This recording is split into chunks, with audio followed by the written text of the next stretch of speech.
Let's start with the hottest topic we have today. Comes the sun to Lululu.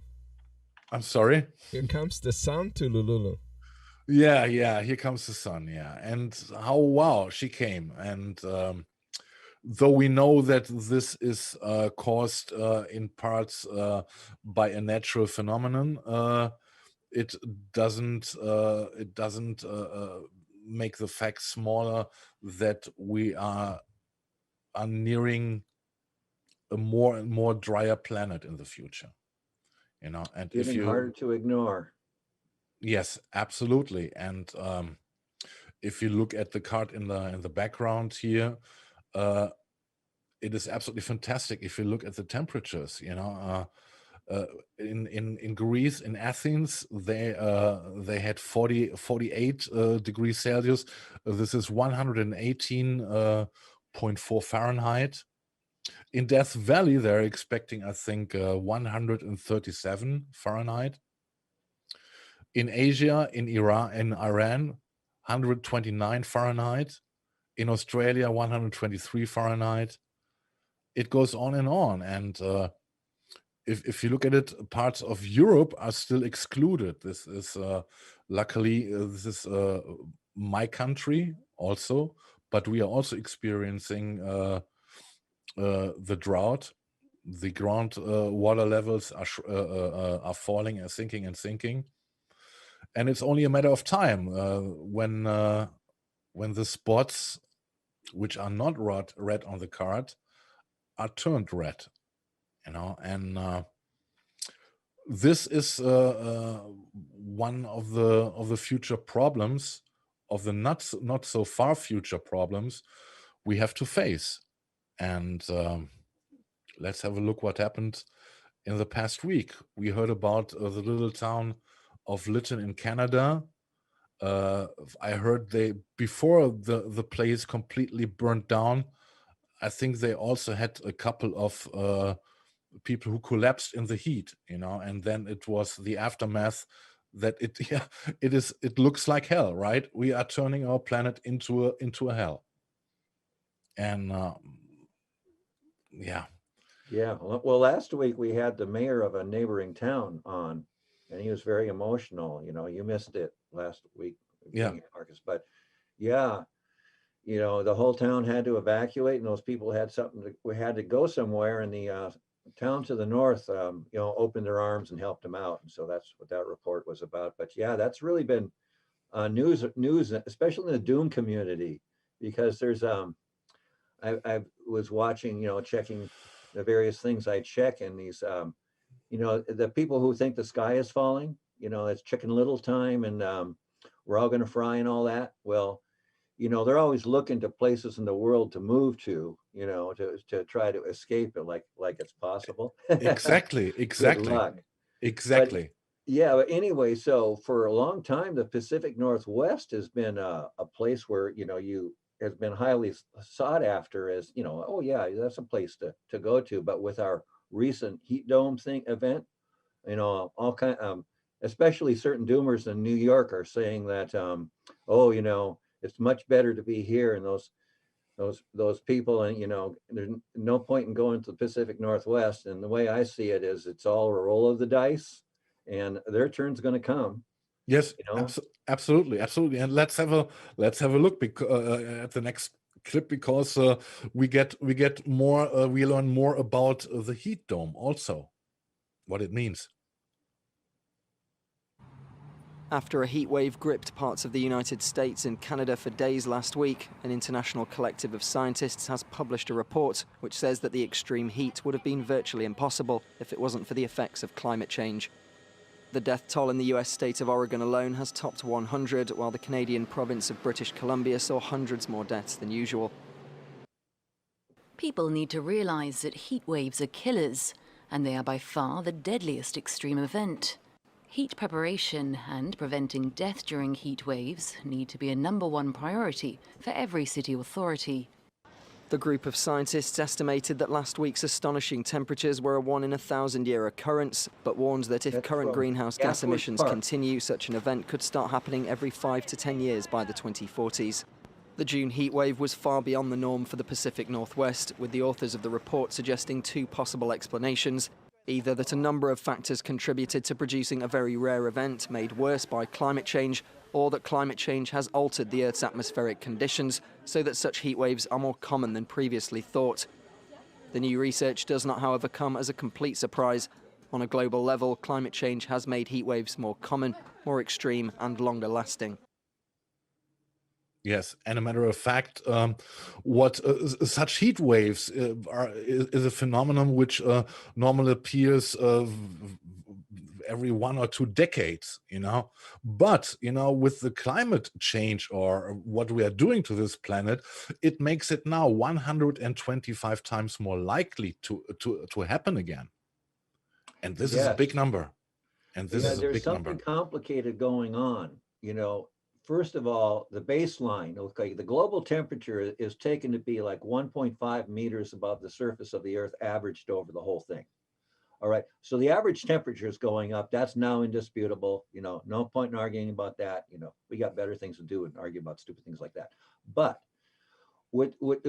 that's only the average, and the dynamic thing that's going on is the extremes, the deviation, the highs and the lows from that baseline are getting more violent.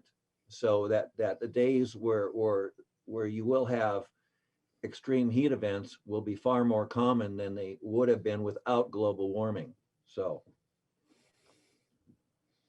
Yes. And I just saw that I had the number incorrect. It does not makes it 125 times more likely. It makes it 150 times more likely. This is coming from an article from Nature. And it is absolutely crazy if you read it. The devastating heat wave that struck parts of Canada and the United States late last month would have been extremely unlikely without global warming, researchers have concluded. The chances of temperatures in the Pacific Northwest region coming close to 50 degrees Celsius has increased at least 150-fold since the end of the 19th century, found a rapid analysis conducted in the response to the heat wave. And here's a quote: "This heat wave would have been virtually impossible without the influence of human-caused climate change," says Yuki Philip, a climate scientist at the Royal Netherlands Meteorological Institute in De Bilt, and a co-author of the analysis.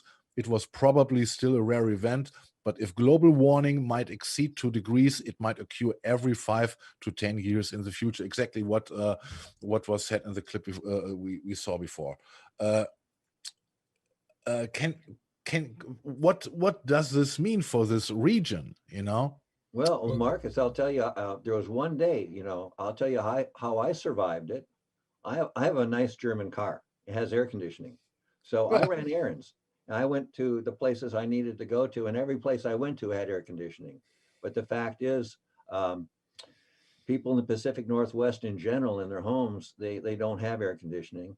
I don't, and so it's going to be a problem in the future. In places that really didn't expect this, they have to make changes. And one of the in today's presentation, we're going to encounter a clip I stuck in about something called the wet bulb temperature that people need to know about.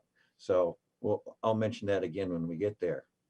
But I had to just drive around and run errands, and it was the only way for me to keep cool. Well, guys, forget about people. Animals don't have anywhere to hide. They don't have anywhere to go to an air-conditioned cooling center. So basically, that we've seen that in the past, and we're going to continue seeing is mass die-offs of animals that just cannot get used to those high temperatures. And we've seen a mass die-out of clams along the Canadian shores. They just got cooked. And I think we have that next, right? Yes, please run it.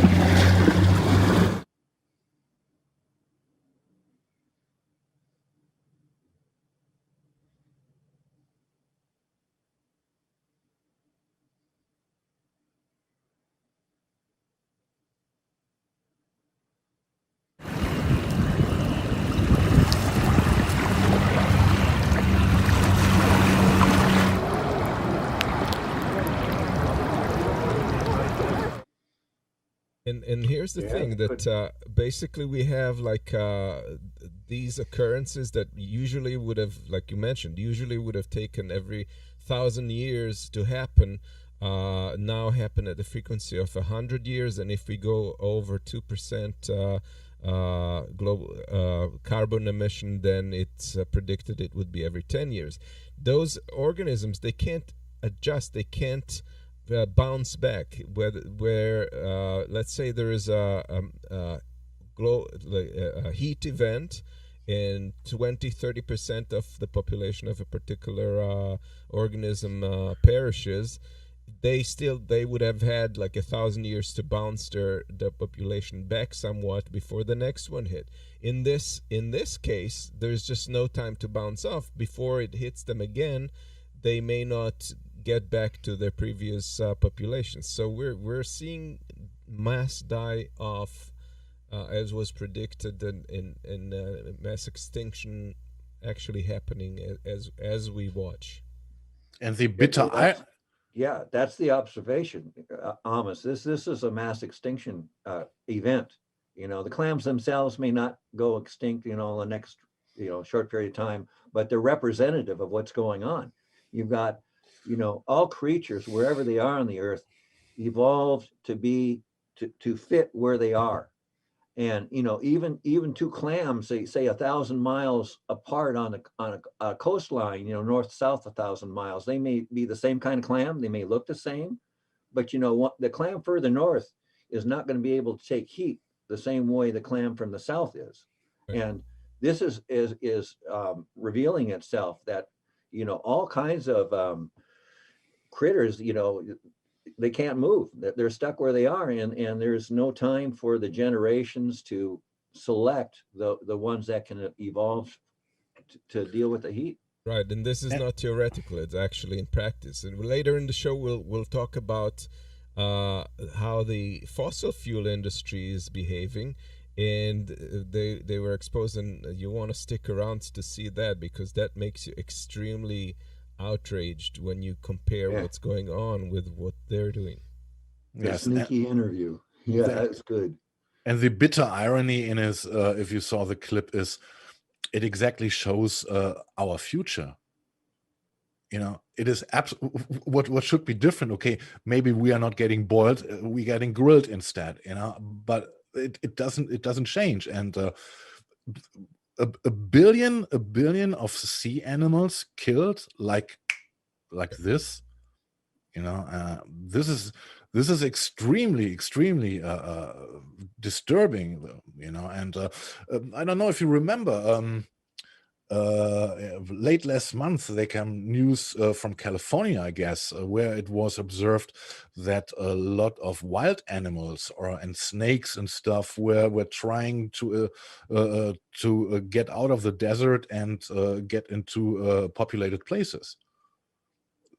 Maybe it was already their instinct that they knew, in quotation marks, what was coming, and that already tried to seek shelter.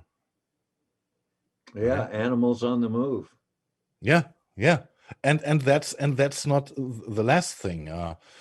There will be a lot on the move in the future. Oh yes, that. And here's another article coming from Huffington Post, which also describes what we already talked about and what we saw already. And even the scientists were stunned from what they saw there.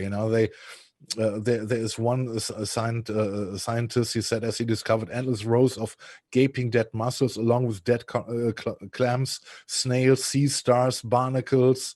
He said he was stunned, and I cannot, what kind of, how must this have looked, endless miles. I don't know how much it stretched, to cover 1 billion dead sea animals. I know one thing about it is unfortunately the heat happened at a time of exceptionally low tide. So these animals were exposed for high temperature for longer than they're used to be, because they're used to, they live on the beach, so they do get exposed, but then the sea comes back and covers them back up. Yeah. And so they were just out there too long. Yeah. And there's another thing. If you go to exactly to this slide, this is Lake Mead, and it was described, the white bathtub ring around Lake Mead shows the record low water level of Lake Mead as drought continues to worsen on July near Boulder City in Nevada. And look, I mean, Lake Mead, I think he brings energy to California, Arizona, and another state, I guess. I'm not sure. If this goes on and there is nothing coming, there's nothing coming from snow melting, from meltings, it is not refilled again. And what would be the consequences for the 5th largest economy in California? They are dependent on Lake Mead, on what Lake Mead does for them, right? Well, the crops are going to fail. The Lake Mead irrigate. Everything is going to hell, literally. You know. Yes. And there's an article in Newsweek. I only grabbed three short lines from it. 90 years after the construction of the Hoover Dam was first approved, its reservoirs are at an all-time low as a result of the drought gripping the western U.S. The water level at Lake Mead fell to 1,071.556 feet above sea level in early June, according to Reuters. At that time, that was a new record low until this month. And from July on July the 6th, the Bureau of Reclamation dropped the following news, that it is only 35% full. This is a little bit over a third. And we got a little bit of the summer left too. So this is not good. And what happens when the summer is over? Can we expect any possibility that this get refilled, or that there is coming? Well, the next clip has something about this. Okay. There's a comment. Yes, yeah. I know. Okay, you saw it. You did. I saw it already. Exactly. Okay. And my first thing was, who's this funny guy in the video? But then he moved to the bush, and this was a game changer. Right. Run the clip. I got goosebumps when I saw this.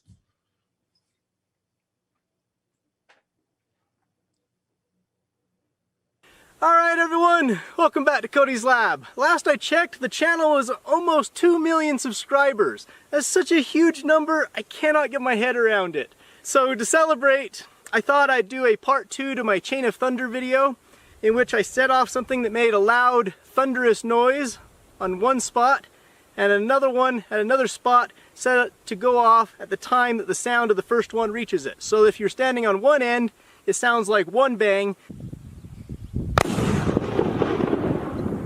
You stand on the other end, it sounds like 2.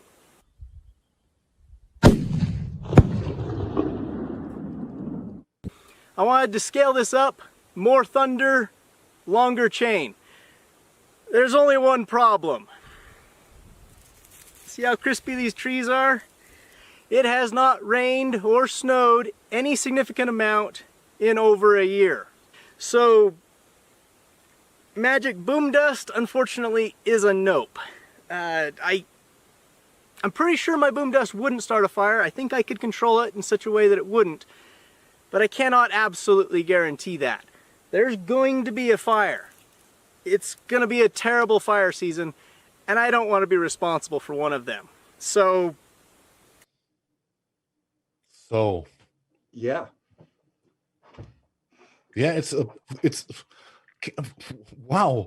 When this start to happen, and I can guarantee you this is going to happen. If you look at, there is no drop of water to be found anywhere. Yeah, everything's crazy. Holy fucking shit. You know, and well, the other thing is, Marcus, we had a comment. Yeah. You know, Cirrus 1976 was saying that it's 84 here. I'm not sure. I don't know where he is. Maybe he can type in and tell us. He says it's 84 degrees here. It should be 100. Very weird. And you know what you were just saying. I repeat. I brought that up to amplify what you're saying, because you're getting at the point where there's this circular jet stream around the North Pole, and it's failing. So what happens is we get these wild swings. Yes. That'll actually be covered in another short video we have. I have a lot of short videos, but they're all short. They're all surgical. So, you know. Very good. Very good.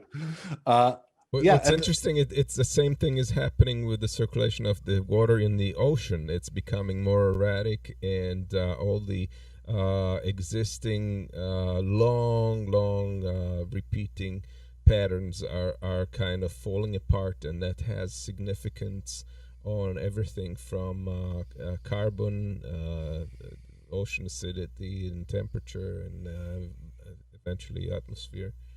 So, yeah, the circulation patterns are changing, slowing down. Yeah.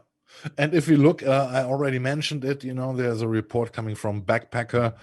You know, as of Friday morning, the National Weather Service predicts the Death Valley's Furnace Creek Visitor Center will hit a high of 130 degrees Fahrenheit on Sunday, July 11 and Monday, July 12th. Can you even survive it? At what point what's 130? I think it's at the point where proteins are starting to break, right? The 45 degrees. Yeah. It could be.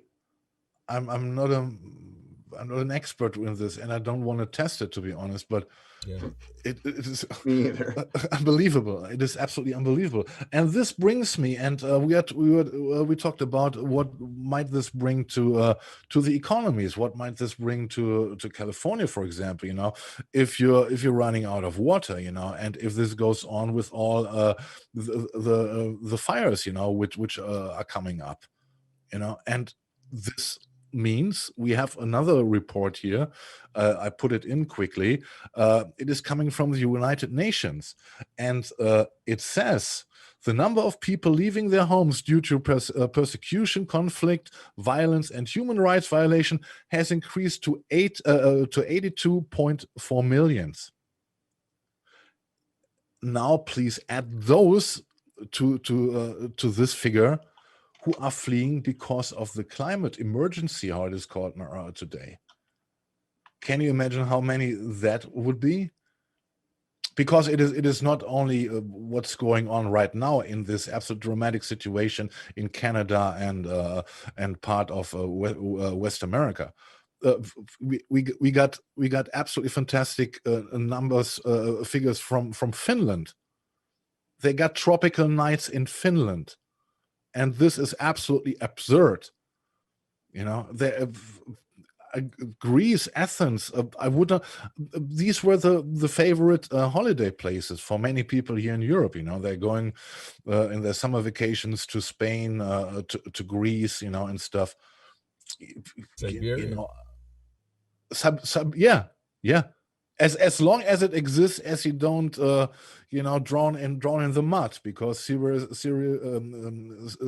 is also in a devastating state. You know, where to go? And there's not much places left, in my opinion. And I can guarantee you that those places who can offer a little bit of cool shade and a little bit of ice are not our places. They're owned by someone else, you know?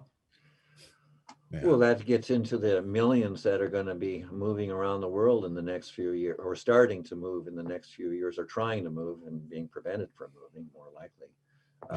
It's, you know, a huge problem that's only just beginning to start. Absolutely. And you know, it makes me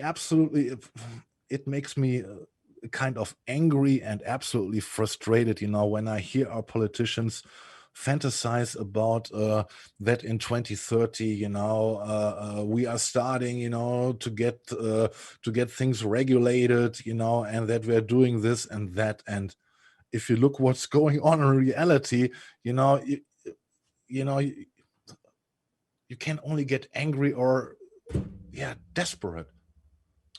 Yeah. You know, I saw a video not so long ago, and it was a climate scientist, and he was trying to make the point that, you know, the net zero by 2050 is really doing, in his opinion, more harm than good, because it's propping up a false expectation. For one, it's an unrealistic goal, and that he thinks our time should be better adapting to our situation, and that his feeling is that, you know, talk about, you know, net zero is, you know, it's a fantasy, and it's just a way of extending denial. So his point of view is interesting. It's a complicated thing. Yeah, it's well, but that also see, gives ammunition to those who say, okay, we shouldn't really do anything about it because it's too late anyway. That's a good excuse not to act. Yes, and this is, I think, those cynical voices who say, you know, who in the first place deny the climate change and the following emergency or catastrophe, and saying, okay, and then saying, okay, we cannot do anything about it, you know, and we gotta see that our economies run because we are losing our status and stuff in the world, and we cannot sell enough goods. We are a crazy species, guys. Oh yeah, capitalism, money. You know, we're driven by it. Yeah, the next slide. Thinking for us. The next slide shows it exactly what's going on. This is exactly what's going on, and I think you will come to Exxon a little bit later, and I can imagine what you want to talk about. Yeah, it is. I think it brings it to the point. In case of emergency, break filibuster. Yeah, like they're waiting for something else to happen. Sure. And there is no help to be expected. You know, I don't follow her or the squad anymore, or any progressives. Maybe you can answer me this. Is there anything apart from tweets which they are bringing on, you know, to do something against it? I mean, the Green New Deal, you know, what's going on, guys? Inform me, Amos. The media is saying it's dead. Okay. But that might be more wishful thinking on their part than the reality, because we're not done. We cannot allow that to happen. But is there anything on the way? Is there any fight? Is there anything to see? I'm sure it's gonna be one of the biggest fights, because aside from saving our democracy, which is also an extreme emergency. Yeah. This is up there. So, and we are starting to fight when we're already laying on our back, right? Yeah, we have all these losing fights. Sounds a plan. Yeah. All right.